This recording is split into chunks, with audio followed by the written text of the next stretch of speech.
Hola, soy Sergio Barrejón. Bienvenidos a Exigencias del Guión, la voz de los guionistas. Hoy, con la colaboración de Revista Milana, los micrófonos de Exigencias del Guión viajan hasta Valencia para hablar de documentales de comedia.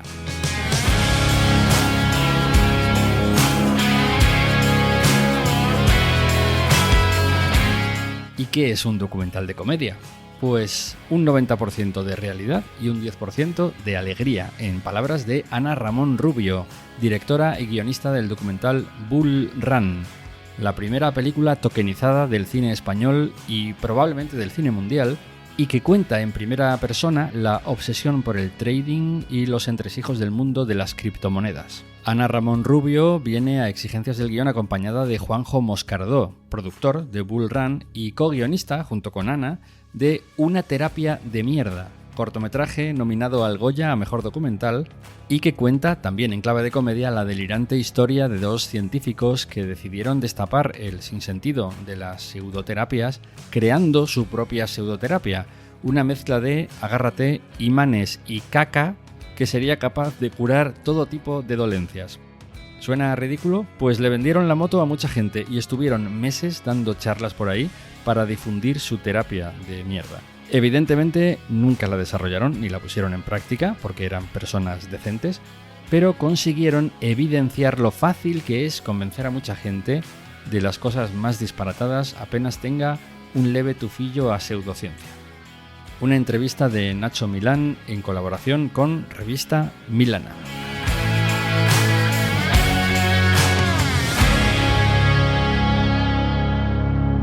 El documental tiene un momento muy clave y muy marcado de comedia. A mí me gustaron especialmente el momento recoger cable con el técnico que se picaba cuando caía Bitcoin y el momento también de terapia, ¿no? Cuando el personaje que hace psicólogo, no sé, luego hablaremos un poco de hasta qué nivel están ficcionadas las cosas, como que te echaba en cara todo este tema de, claro, pero es que, Ana, has liado a la gente para que invierta en criptomonedas y tal. Entonces a mí me gustaría saber si Bull Run, desde el principio, desde que estabas haciendo sentadillas con Batman en brazos, si siempre había sido una comedia o si fue algo que fue fraguándose, digamos, durante la producción.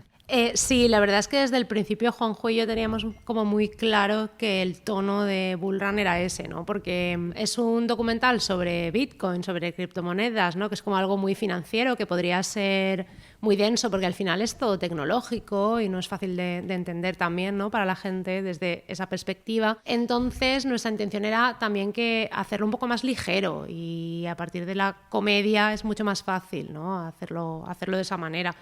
Así que estuvo un poco desde el principio esa idea. Sí que es cierto que es un documental, es algo que está muy vivo y hay cosas que van pasando, otras que vas endulzando también, ¿no? Como ya has comentado, porque al final es un poco ese juego, ¿no? con el espectador, pero el tono estaba claro desde el principio que iba a ser comedia, era nuestra intención al menos. Sí, en el primer guión que yo leí ya estaba muy claro ese tono y de hecho es a mí lo que como productor más me atrajo justamente. A mí las criptomonedas me gustaban y un documental sobre criptomonedas me interesaba mucho, pero si me lancé a producirlo era porque ese sentido del humor es lo que más me atrajo directamente. Es la voz de Ana, de cuando cuenta sus historias lo utiliza y me parecía genial para transmitirlo mucho mejor el tema, que era muy denso, porque imagínate un documental, si solo te fijas en la parte tecnológica, digamos, puede ser durito. Y era la mejor manera de que el mensaje llegara a los espectadores. Sí, además el mundo cripto es como muy meme, ¿no? Es muy cómico, los personajes en general lo son, ¿no? A estos estereotipos y demás.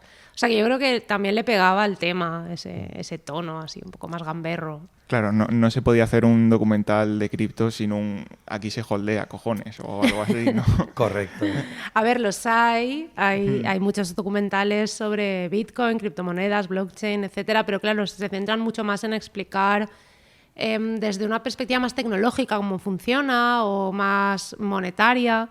no tanto esta, ¿no?, radiografía del ecosistema cripto que se hace también un poco en Bullrun.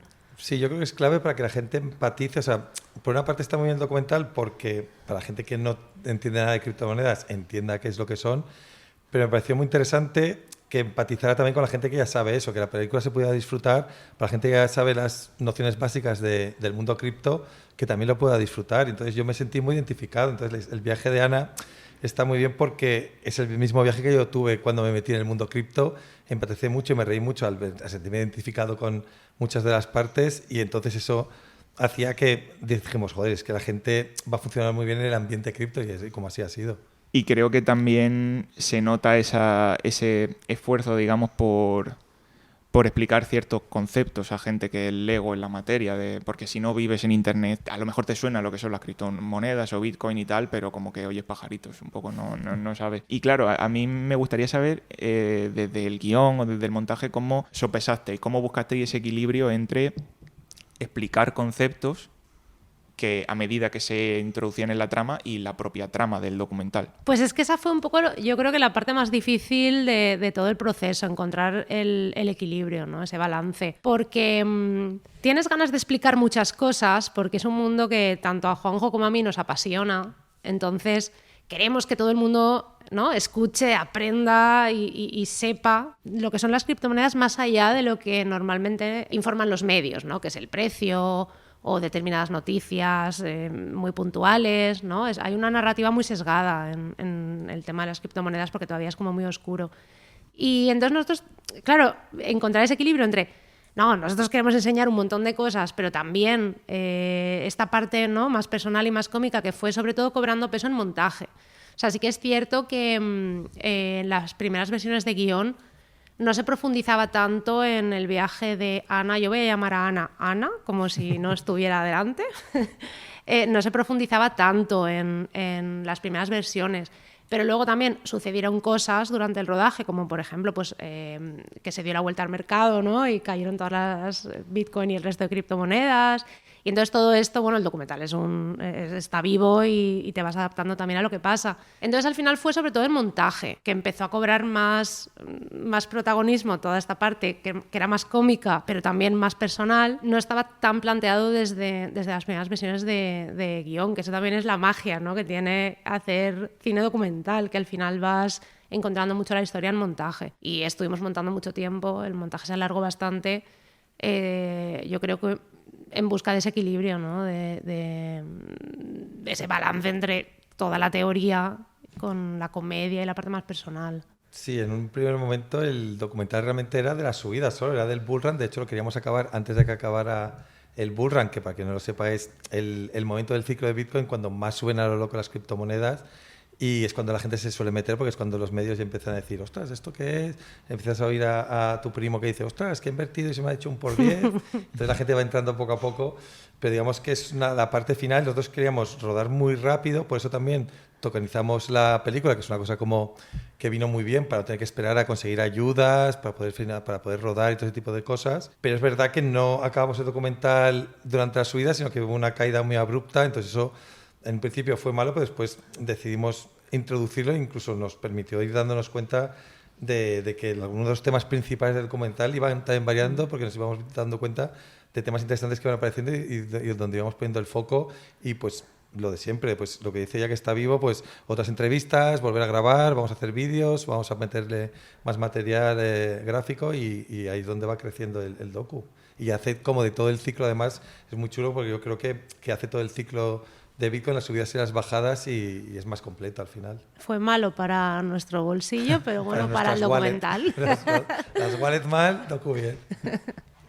Y el final que imaginabais desde el principio en guión, ¿cómo era para el documental? Pues es que al principio la idea era, Ana se engancha al trading, digamos, ¿no? Y un poco como caballo de Troya para contar todo sobre las criptomonedas.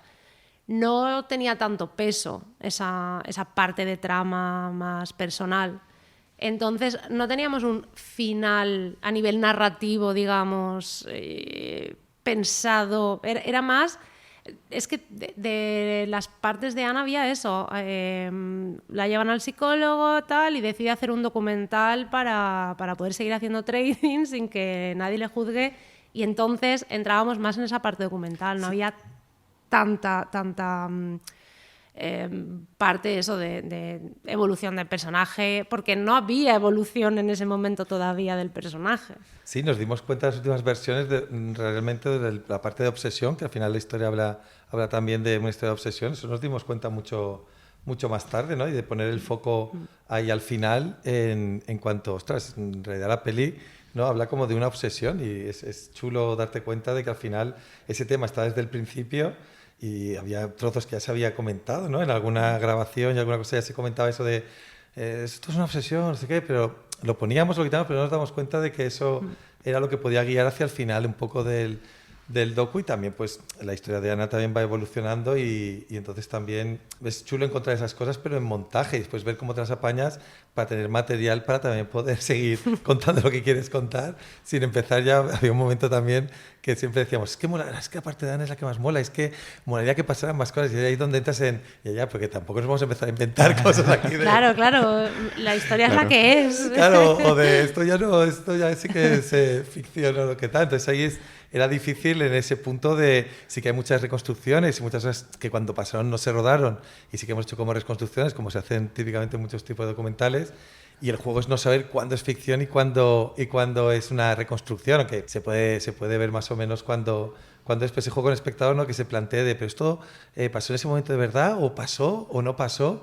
Y es ahí donde yo creo que está lo chulo de la peli, justamente, sin haber entrado ya directamente a venga, a otro punto de giro, venga, vamos aquí a darle una vueltita. En ese sentido, la película me dio un poco la impresión cuando la estaba viendo que funcionaba un poco como hay una persona haciendo malabares entre explicación de lo que de todo el mundo cripto y de venga, vamos a montar y tokenizar el documental y tal, y de repente como que empiezan a lanzarle como pelotas al señor que hace malabares y venga, en la caída de Bitcoin y ahora la vida personal de Ana y tal, y como que dices, joder, claro, evidentemente esto tiene que ser así porque es el documental y no puedes haber grabado cosas que tal, aunque se pueden hacer reconstrucciones, pero me parece que es como un equilibrio muy difícil de mantener, y que sin embargo se acaba la película y dices, oye, pues me han dado lo que pedía todo, ¿no? O sea, me he enterado de cosas de criptomonedas que a lo mejor yo no tenía ni idea, y el arco de Ana tiene sentido, y los personajes secundarios del equipo también tienen como su cierre, ¿no? Y a mí me parece que ese equilibrio entre ficcionar y documentar y tal, me parece que está francamente bien llevado para la pelotera que me imagino que tuvo que ser el montaje, por lo que estáis diciendo. Sí, pues te agradezco que lo veas balanceado, porque la verdad es que fue un proceso duro el montaje.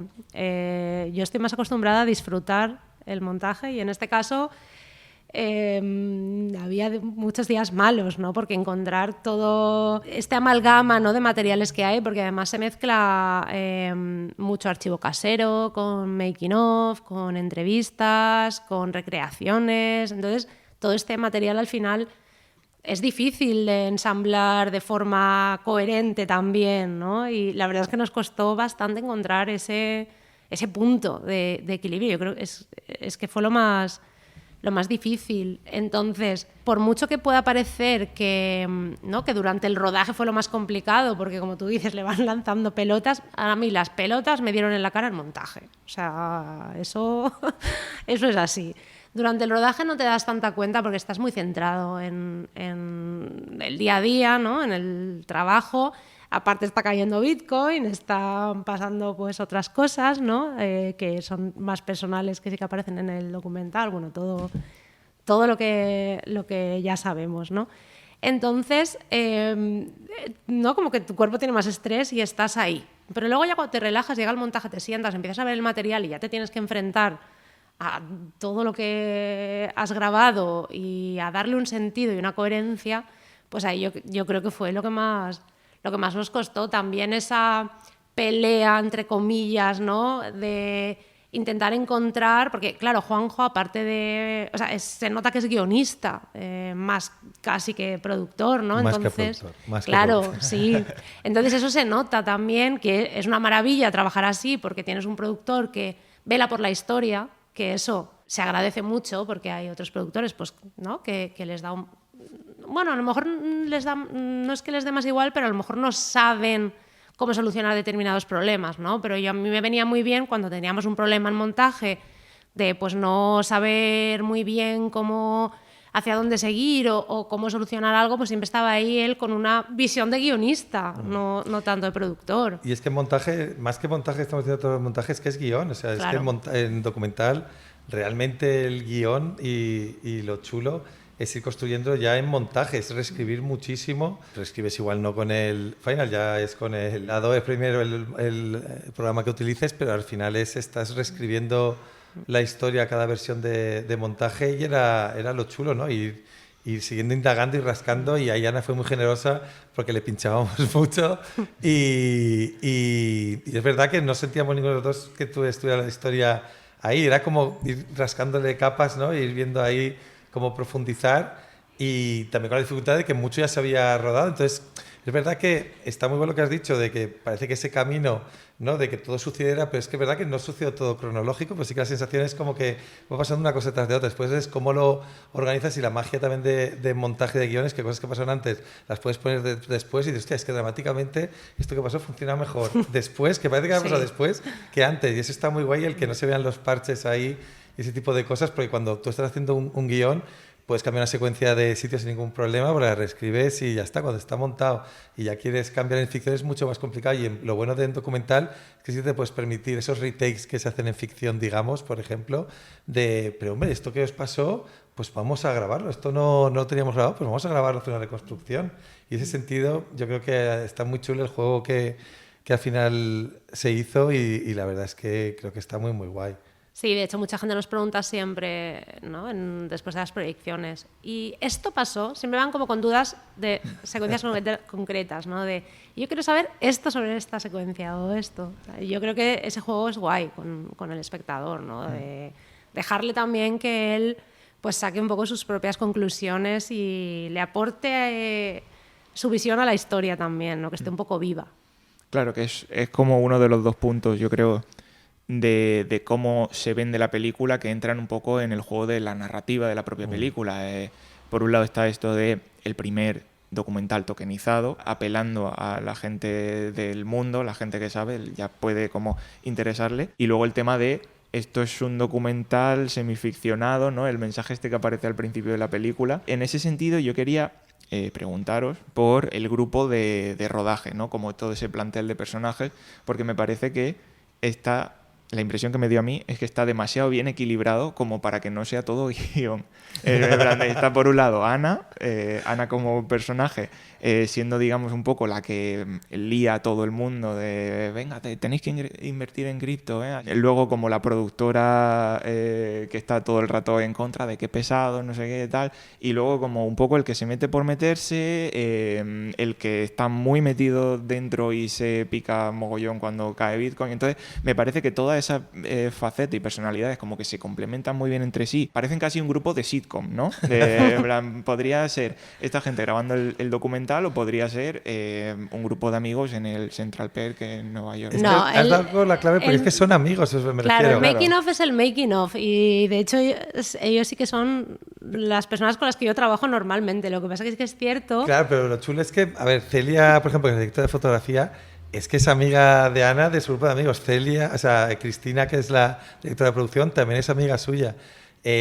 Digamos que está muy chulo porque ella, cuando escribió la historia, es que ya esos personajes estaban en su vida. Entonces, sí que digamos que se aprovechó esas técnicas de guión que tú muy bien estás diciendo para ir encauzándolos en lo que a nosotros nos convenía. Pero es que a mí lo que me hizo gracia es que yo no los conocía a la mayoría de ellos cuando me presentó el guión, y entonces yo veía así un poco, y era muy chulo el ver, como yo decía un poco eso, pero entonces esto lo vamos a grabar así, no sé cuánto está. Dice, no, pero si esto ya ha pasado, si es que estos son nuestro grupo de amigos, digamos, o qué tal, estas conversaciones ya han estado, ya han sido. Y por ejemplo, hay una secuencia muy clave que creo que funciona muy bien, que es Por ejemplo, cuando ella me entrevista a mí, ¿no? Que graba la primera vez que nos reunimos para ver si le produzco la peli, claro, eso ahí clarísimamente es una reconstrucción, porque además lo jugamos a la comedia de que ella dice, ay, si le hubiera dicho la verdad, hubiera estado, y la ves que está sin maquillar, que está como la pobre reventada contándome su historia y tal. Y ahí yo creo que es muy chulo porque ya se cuenta de, aquí es que muchas cosas van a ser mentira que te contemos, pero es que esa reunión fue tal cual así, me refiero. Ella vino, me comentó de vamos a tonizar la peli. Cuando yo oí de tonizar la peli fue como, esto es interesante,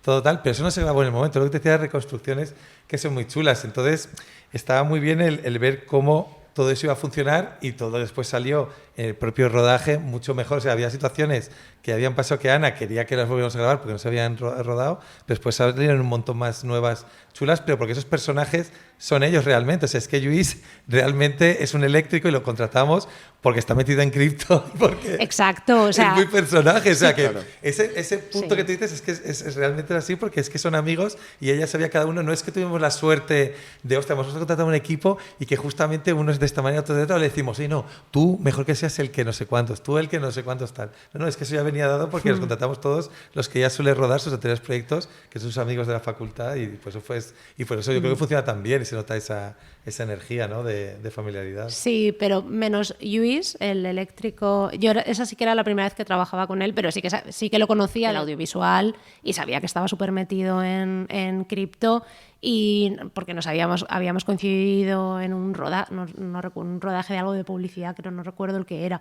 Y lo había visto con el móvil haciendo trading de verdad en el rodaje, y entonces fue de, ostras, pues ya tengo eléctrico para Bull Run. Pero el resto sí que habíamos trabajado ya otras veces. O sea, los personajes no son los personajes, son las personas, y sí que cada uno era de esa manera, pero evidentemente, menos entrar por la ventana, que sí que entró por la puerta.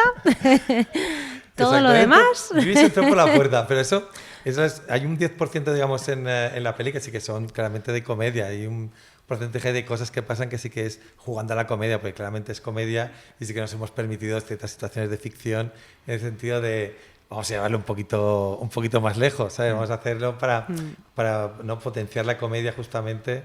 Y es un poco lo que decías también con el psicólogo y tal. El psicólogo es el psicólogo de Ana real, y sí que jugamos en esa última secuencia un poco a, oye, vamos a hacer como que tú te enfadas, pero lo que esté metido ya en Bitcoin y todo eso y tal, ahí que lo cuenten. Nosotros no podemos contar las intimidades de la gente, pero que mola porque parte de una situación muy graciosa, que es eso, que es el psicólogo de Ana, que han hablado de esos temas, y además el psicólogo como de la familia, que eso le hace mucha gracia, que es ahí una persona que lleva mucho tiempo en la familia, y ese tipo de cosas me fascinan. Cuando me las contaba decía, pero qué bueno, por favor. Y tuvimos la suerte que la gente quiso entrar en ese juego también de, oye, vamos a hacer como las secciones que grababais y tal, y ahí está, quieres jugar a la comedia, y que entraran, porque el psicólogo puede haber dicho, oye, no, a ver si va a pensar la peña qué tal, pero como estaba tan claro el juego cuál había, ¿no? Entre cosas de verdad, pero cosas que nos permitimos meterle comedia, pues yo creo que eso está muy genial, que quisieran entrar. Dentro de toda esta batería de terminología y de tecnicismos que se lanzan,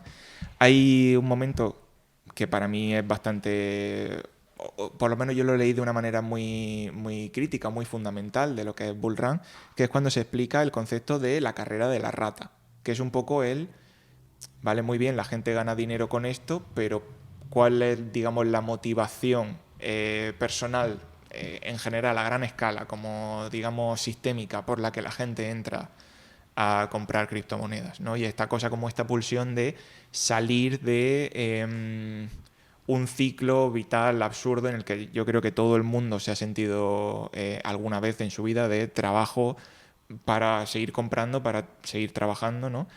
Claro, este es solamente uno de muchos momentos en los que creo que se ramifican, digamos, un poco el tema principal del documental, principal o superficial, podría decirse, y se habla como de cosas un poco más profundas, como esa cosa de romper un ciclo, de tener una vida mejor, y igual que con el tema de entre trama y explicaciones, cómo se busca ese equilibrio entre seguir narrando lo que es esta carrera del Bull Run con qué nos hace meternos aquí, o sea, como esas pulsiones un poco más subterráneas.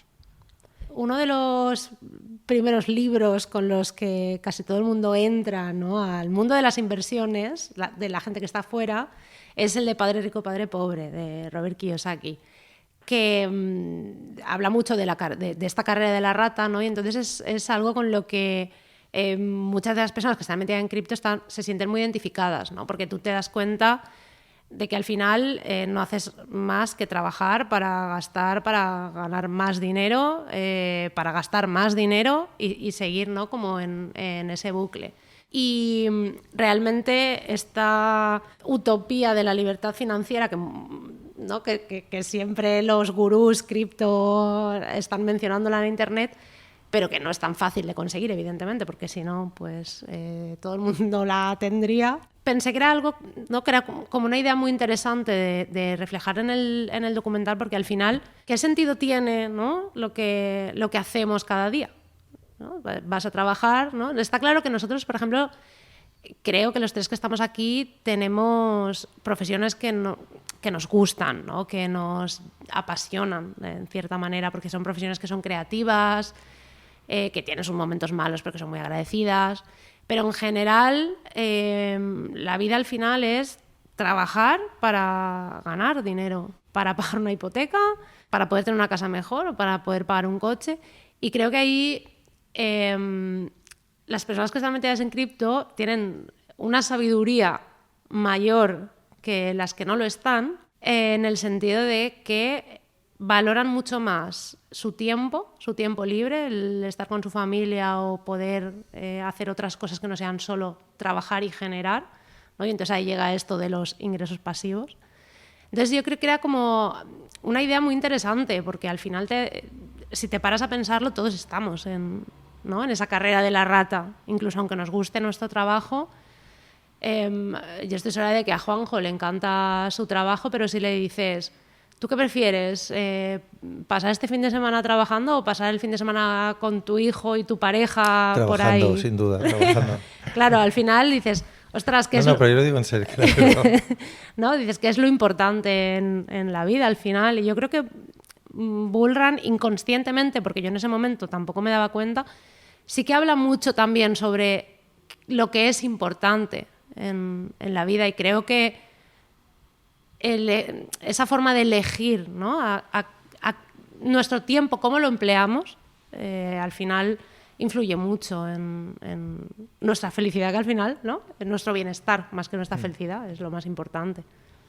Y que para conseguir un poco esa salir de la carrera de la rata, es que justamente llegó en un momento el mundo cripto en el que es la manera más fácil entre comillas, o más a mano, de poder salir de... Pues está muy relacionado con el mundo cripto también, porque sí que la gente, muchos están invirtiendo pensando eso de, ostras, a ver si consigo esa independencia financiera o libertad financiera, como se quiera llamar, de que no tenga que estar dedicándole todos mis esfuerzos o la mayor parte del tiempo a conseguir dinero, sino que voy a conseguir de otra manera y voy a intentar especulando en el mundo cripto, ¿no? Que por eso es la parte que más se conoce, ¿no? La gente que entra al mundo cripto no sabe ni las monedas que está comprando qué significan, no sabe que la moneda que compras en realidad es como unas acciones de una empresa, o sea, no saben ni a qué se dedica esa empresa, solo están comprando cosas que creen que van a subir en muy poco tiempo, muy para arriba, para intentar conseguir esa independencia financiera o de no tener que estar trabajando 8 horas al día o lo que sea. Entonces, eso también, ¿no?, está en el documental y es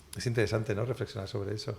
Mencionabas justo ahora, Ana, el tema de puede gustarte tu trabajo, pero no quieres pasarte la vida trabajando. Y en el documental también se habla un poco de eso, en concreto de tu trabajo, de cierta crisis no creativa, pero sí, digamos, aspiracional, ¿no? De para qué sirve dedicarme al mundo del cine si no llego a fin de mes. Y me gustaría que hablaras un poco de cómo has vivido tú el exponer cosas tuyas tan personales como las que aparecen en la película, empezando por ahí, porque hablas de cómo hacer el documental te pone en movimiento otra vez. Digamos que unes lo que te estaba haciendo sentir mal con tu nueva obsesión, ¿no? O la nueva obsesión de Ana, en este caso. Y me gustaría saber eso, cómo surgió y para seguir si ha tenido, digamos, un balance positivo o negativo ahora ya que se ha estrenado la película. No, hombre, el balance es positivo. es duro enfrentarse a ello en el sentido de que al final, claro, nosotros como guionistas estamos acostumbrados a trabajar con personajes, ¿no? Y esos personajes no somos nosotros mismos, entonces pues los podemos juzgar, los podemos maltratar, los podemos crear como queramos. A mí me pasaba mucho en montajes y lo decía, Juanjo, es que me veía y decía, es que me va a odiar la gente.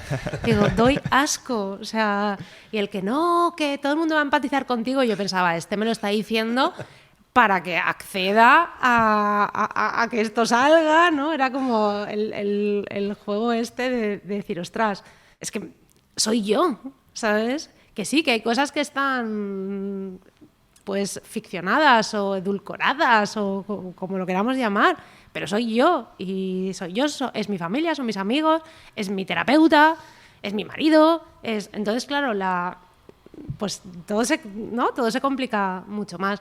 Entonces yo me iba, digamos, enfrentando a las cuestiones en plan de, bueno, ya estás aquí, ahora ya tienes que seguir y ya está. O sea, porque yo sí que había momentos que decía, pues yo pensaba para mí, quitamos toda la parte de Ana y hacemos un documental coñazo sobre gente hablando de criptomonedas y ya está. Pero evidentemente eso no iba a suceder, ¿no? Pero pues eso que tienes tus días ahí de enfrentarte a eso, es que, claro, nuestra profesión es compleja y estando dentro de la película más todavía. Y se pasan muchas etapas, como sale reflejado en el documental y como todo lo que estamos aquí las pasaremos, de incertidumbre, de dudas, ¿no? De, ostras, ¿vale la pena todo esto? Pero yo creo que el balance ha sido muy positivo, el feedback que recibimos de la gente es buenísimo cuando ve la película.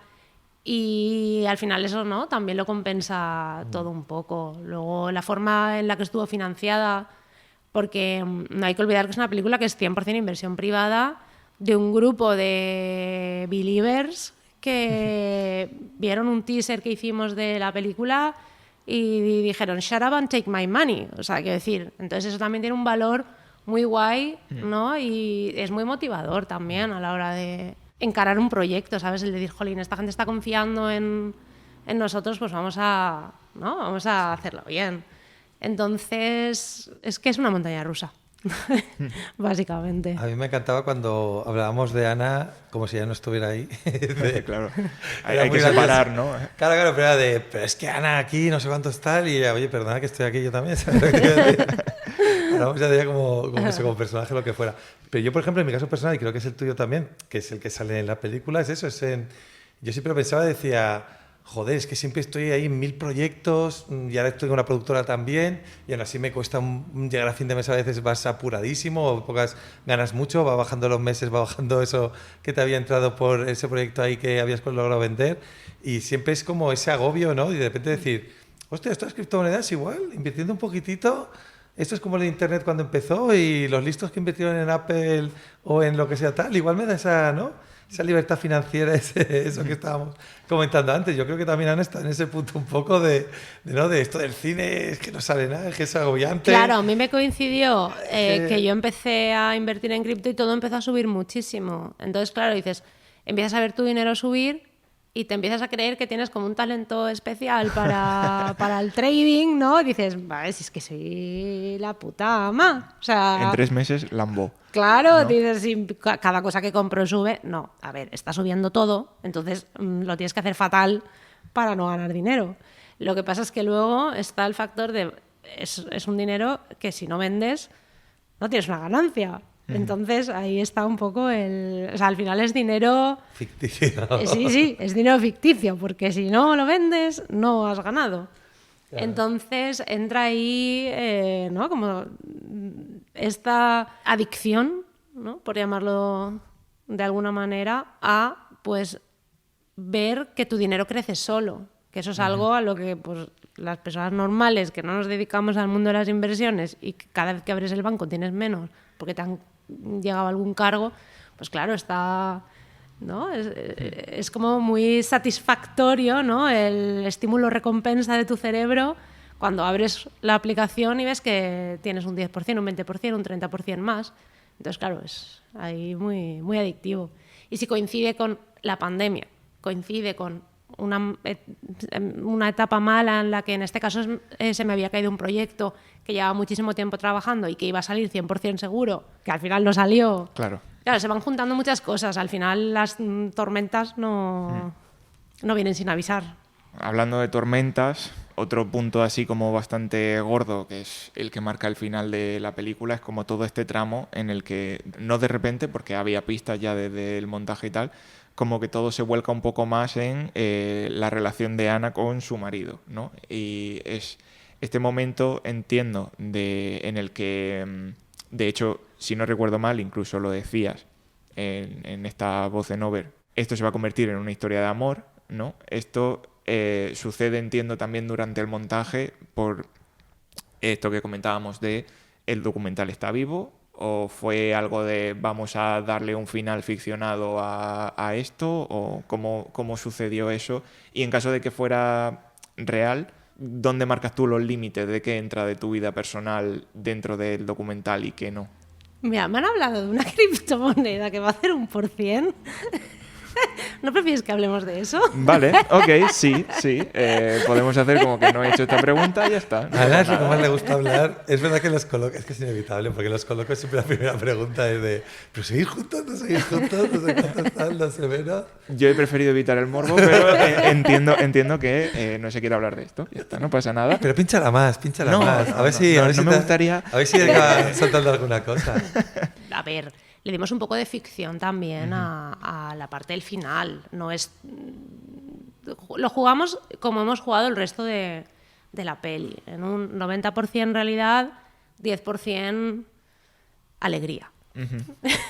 Okay. para, bueno, pues a modo de guión, digamos. Por ejemplo, es que a mí me encanta siempre decirlo de que hay momentos tipo cuando ella vuelve de viaje que evidentemente está ficcionado porque la cámara está dentro de su casa antes de que abra la puerta. Claro, Entonces, sí. ahí se ve claramente, pero sí que es verdad eso de Ana llegar a casa de bajona y de me cago en la puta, ¿qué está pasando con mi relación y tal? Hubo muchos. Entonces decidimos reconstruir, por ejemplo, ese momentito. Entonces, ese tipo de cosas, el final, que cuadra todo así tanto, porque además va cerrando los temas de la peli que se han hablado, de qué significa la tecnología y tal, eso digamos que sí que es más de guión, de querer que todo cuadre junto. Pero sí que es verdad que... Pero hay por ahí una meme coin que a mí me han dicho que va a hacer 1%, yo sí que te la digo que no, y la compras. Que no voy por ahí, Ana, tranquila que no voy por ahí. De repente, Exigencias de Guión se convierte en tu podcast de referencia para trading, ¿no? Correcto. No, pero lo que iba a decir es... joder, ya no me acuerdo lo que iba a decir. Pues ya lo he conseguido. Vaya, objetivo conseguido. Me habéis liado. Madre mía, soy un señor mayor. Era muy bonito lo que iba a decir además. No, que eso, que por ejemplo siempre esperaba de que Chimo al final quisiera participar en el documental y no lo conseguí nunca lo conseguí de venga esa entrevista, venga ese tal, venga ese cual, porque es verdad que había ciertos puntos, creo que tú dices, de hasta dónde llegamos. Entonces yo creo que Ana tenía muy claro que ella lo que quisiera mostrar de su vida siempre iba a ser lo que quisiera ella y no con nadie comentar después en los coloquios ciertas cosas, de cosas que pasan y que tal, que no. Podemos hablar, yo creo, de Una terapia de mierda, corto que estuvo nominado a los Goya 2024. Correcto. Y está escrito por vosotros dos. ¿Esto fue a la vez, antes o después de la producción de la película? Cuando decidisteis... Fue yo, del guión empecé yo, del corto, de hecho lo iba a dirigir yo también, al final lo dirigió Javier Polo. Hubo un momento que casi lo dirige Ana también, pero digamos que como Bull Run se alargó tanto, sí que es verdad que el corto que quería hacer con Una terapia de mierda era un corto, bueno, para los que no lo hayan visto, es un documental que se ha rodado todo en plató. O sea, creo que somos el único documental que se ha rodado íntegramente en plató, porque es toda una reconstrucción. Los protagonistas son los científicos que hicieron la terapia, se metieron una pseudoterapia para demostrar lo absurdo que era el mundo de la pseudoterapia, si cualquier cosa podía colar y nadie se quejaba. Y entonces todo lo que cuentan ellos mismos en el corto pasó de verdad, pero sí que es verdad que tiene pues como un decorado de teletienda y todo muy absurdo y todo muy tal, pero eso no era en principio la base original. Sí que lo iba a dirigir yo yendo a los sitios donde habían pasado, pero después sí que hubo un cambio radical de dirección cuando entró Javier Polo al proyecto, y ahí Ana es cuando me ayudó a darle ese punto. Sobre todo fue una segunda fase ya de vamos a hacerlo, si vamos a rodar en plato en vez de ir a los sitios donde pasó y que sea un documental más normal, vamos a hacer una locura muy grande de esta de teletienda, y es ahí donde ya gira con respecto a lo que yo iba a hacer en un primer momento, el guión que yo tenía ahí pensado hacer, una cosa más. Y me alegro muchísimo porque me costó mucho aceptar ese ese cambio de rumbo, ¿no? De vamos a rodar todo en plató y con todo así de el brilli en no sé cuántos, y decía, pero esto, no sé si va a... Y me dejé un poco llevar y ahí tanto Ana como Javi me ayudaron y estoy contentísimo de esa segunda fase de darle el vuelo, que yo creo que es lo que la diferencia al final y como el mensaje, lo que decíamos, ¿no? Como lleva a ser comedia, pero ahora es una comedia incluso más loca y sobre todo la parodia de la parodia, que es lo que siempre decimos. Si hicieron una parodia de las pseudoterapias, pues que el corto mismo sea una parodia de pues eso, de la teletienda, de ese tipo de creceperos que te intentan vender muchas veces. Fue en ese momento un poco, ¿no? Cuando entran también al proyecto, cuando decidisteis, vamos a darle como esta estética quiche de plató. Bueno, eso también más Javier Polo, el director, que él es muy quiche. Entonces claro. Él también, yo creo que, ¿no? En el momento que él entra en el proyecto, la idea es suya y nosotros ejecutamos, pero sí, digamos que la idea quiche es de, si ves lo que ha hecho Javi Polo antes, lo entiendes enseguida. De quién es la idea, ¿no? El que se le ocurre la idea de sí, pero ¿y si lo hacemos así? ¿Y si metemos un pingüino negacionista del cambio climático votante de Trump, ¿no? Ese tipo de cosas son el pingüino muy que, Javier por cierto, Polo. Juraría que eres tú. Correcto. Por lo menos la voz, ¿no? Sí. Ana hace 2 ámbitos. Es que ella también es actriz, no sé si os habéis visto, protagonizó un documental que se llama Bull Run. Entonces no podía dejar de salir y aparecer delante de la pantalla también y le encanta y la verdad es que lo hace muy bien. Y nos hizo de psicóloga de perros. Y después de pingüino negacionista, correcto. Sí, ese ha sido mi personaje estrella, pingüina negacionista del cambio climático votante de Trump. Pues es que no puedo ya llegar no puedo aspirar a más en mi vida. Y la idea, digamos, de hacer este cortometraje, el docu, ¿de dónde salió? ¿Tenéis algún tipo de relación con los implicados, que son también los que narran toda su odisea? En principio no, yo llevaba desde que nació mi hijo y vi que algo tan básico como creer en las vacunas, pues a mi alrededor de repente había gente, incluso con estudios, que o ponía en duda alguna vacuna o incluso el sistema de vacunación en general. A mí me impactó muchísimo y entonces yo estuve mucho tiempo documentándome, pero yo quería hacer un documental sobre... Pues eso, lo importante que era pues o vacunarse o creer. Era más que bien el concepto como creer en la ciencia, no era el concepto, ¿no? Cómo hemos llegado a este punto de que la gente pone en duda la propia ciencia, ¿no? Y entonces, o el método científico. Entonces, de repente vi una charla TED que era de Mariano Collantes, que justo explicaba, esa charla TED era súper divertida y explicaba lo que habían hecho, que era inventarse una pseudoterapia, que era el fecomagnetismo, y decir que mezclando caca con imanes podías curar cualquier enfermedad. Y eso... que ellos creían que iba a durar un día o dos, porque todo el mundo se iba a dar cuenta de que era mentira. Estuvieron 2-3 años dando charlas por todos lados, hablando con otros pseudoterapeutas y explicándoles qué es lo que hacían ellos y colaborando y llegando ahí a acuerdos para colaborar en el futuro y ese tipo de cosas. La gente les pedía si les podían vender esos productos, nunca los produjeron, solo decían que estaba esa terapia y extendieron el rumor, pero nunca la pusieron en práctica. Me pareció tan fascinante, me pareció tan divertido, además justamente que yo sobre todo soy un guionista de comedia, ahí lo vi clarísimo, dije, es que así es como se tiene que contar, esto que quiero contar yo, lo vamos a contar contando la historia de estos chicos, porque demostraron lo importante es creer en la ciencia y no cualquier cosa que te digan, ¿no? Por fantasiosa que sea. Y me pareció tan genial que entonces sencillamente busqué quiénes eran y dio la casualidad de que los dos vivían en Valencia. Esto lo habían hecho Mariano Collantes y Fernando Cervera y los dos vivían en Valencia. Entonces fue como que se alinearon los astros y yo no creo en la astrología, pero se alinearon los astros y fue todo muy fácil en ese sentido. Me puse en contacto con ellos, les expliqué que me había gustado mucho lo que habían hecho. Me dijeron que ellos tenían un libro que era El arte de vender mierda, que explicaba todo, me lo leí, me pareció fascinante. Y fue la base para el cortometraje y sobre todo lo que me gustó es que la charla Mariano como actor, para entendernos, se notaba que a nivel oratoria y de hablar en público se da súper bien.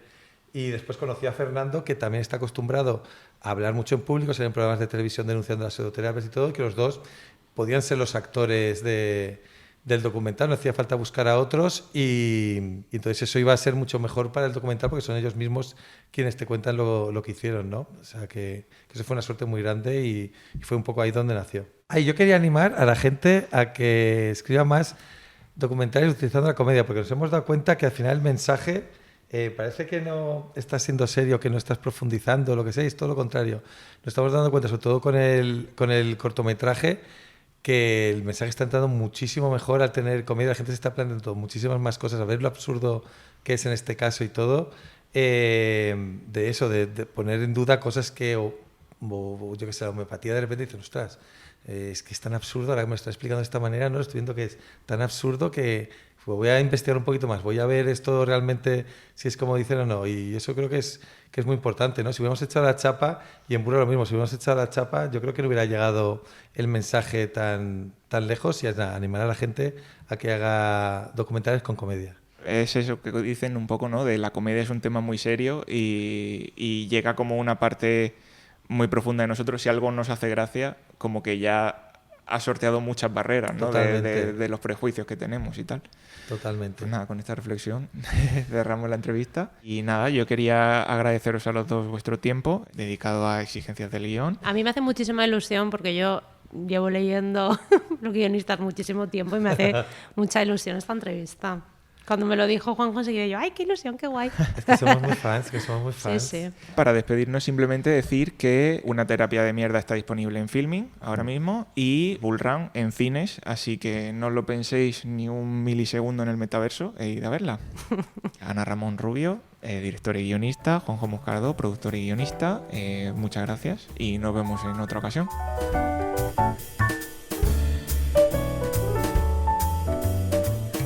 Gracias por escuchar este episodio especial de Exigencias del Guión, grabado en colaboración con Revista Milana, con redacción y realización de Nacho Milán.